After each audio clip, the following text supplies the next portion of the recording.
Good morning. Welcome to Beyond the Lunch. It is Saturday. Hold on, I got a piece of hair that's messed up. It's Saturday, and I'm coming to you because someone in the group had an excellent question, and I wanted to answer it. So we're going to give her just a moment to come in so that she can be a part of the conversation. How are y'all this morning? Now, I told her that I would jump in a few minutes, but I had to call and wish my mom happy birthday.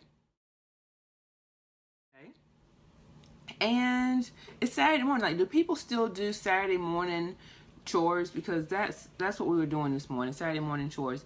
I'm looking to see. There you are. You're here. Great. Are you ready? I'm going to invite you. Essentially, your question was, you want to be, how do you obtain permission from the deceased in order to use quotes in your book? Which brings up a very interesting point and question that I get a lot of times is, how do you use quotes in a book without, but I'll stay quick on the keys, okay?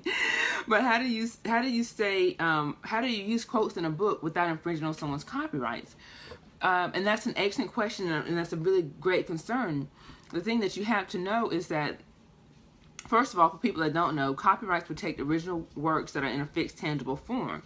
And oftentimes, if you're pulling quotes from someone's copywritten material, first of all, for it to be infringement, what you want to quote has to be something that's actually protected by copyright. So, so it needs to be something that maybe you want to pull something from one of their books or one of their plays, lyrics, or something of that. If it's something that they just said, that in itself is not copyrights. That's just if they were walking or talking or doing an interview or something like that, that is not necessarily protected by copyrights. But if it's something that is protected by copyrights, one, you do need to get the permission, and if they're deceased, you need to contact the estate.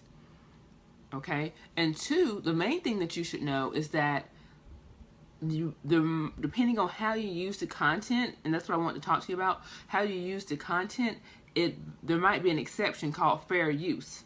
So when it's a fair use, if you're using it in fair use, then you won't need their permission.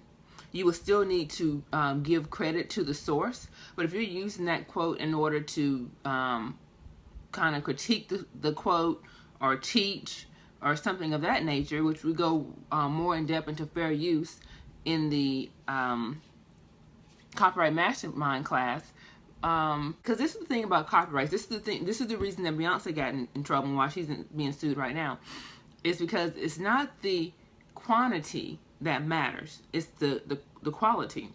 So if you're pulling something from someone's copywritten material, even if it's just a little bit, you can still be in trouble for copyright infringement. However, if it falls under the fair use exception, you won't have to worry about that. But in all cases, it's always great to ask for permission by contacting the owner or the estate. Does that help you?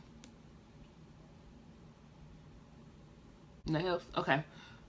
Well, and if you want to get more information on, what exactly can be protected by copyrights and what fair use is, we do have a class. That's what we've been talking about for the last couple of days, is the Copyright Master class, which goes through all of that. It actually goes through what a copyright is, what a copyright isn't, the exceptions, and how to enforce your copyright.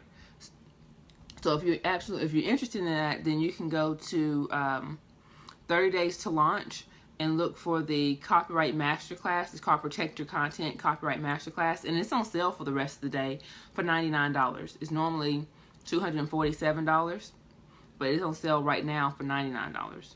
So if that answers your question, and I hope it answers other people's question, because that's something that people they ask me a lot, like, how do I use quotes without getting in trouble? That first thing you have to do is identify whether or not it's a copyright. If it's something that's protected by copyright, the second thing you want to do is determine whether or not there's a fair use exception in play, if you're going to use it under the fair use exception. And if you are, then that's fine. You can move forward. Just make sure that you can credit the source.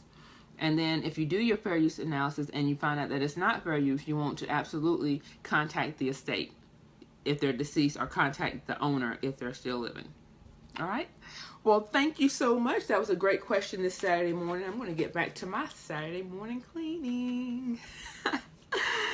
I'll talk to you later.